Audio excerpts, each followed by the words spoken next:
Hi friends, welcome to Jeeva's Garden.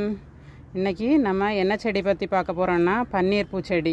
ஒவ்வொரு நாளும் ஒவ்வொரு பிளான்ட்டுக்கு ஐடென்டிஃபிகேஷன் சொல்லி தந்துட்டுருக்கேன்.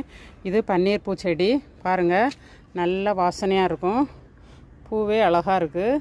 இது சாமிக்கெல்லாம் வைக்கலாம்.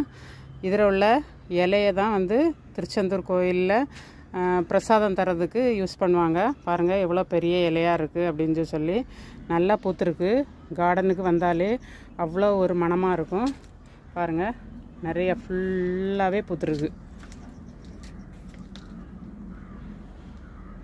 இதுக்கு பாட்டிங் மிக்ஸ் என்னென்னா கொக்கோபீட்டு, செம்மண், எரு, வெர்மி கம்போஸ்ட்டு இவ்வளவும் ஈக்குவல் ப்ரொப்போர்ஷனில் வைங்க. நல்லாவே பூக்கும். நல்ல கார்டனுக்கு வந்தால் நல்லா வாசமாக இருக்கும். பாருங்கள் இவ்வளோ அழகாக இருக்குதுன்னு சொல்லி. இந்த வீடியோ உங்களுக்கு பிடிச்சிருந்துன்னா லைக் பண்ணுங்கள், ஷேர் பண்ணுங்கள், சப்ஸ்கிரைப் பண்ணுங்கள். Thank you friends.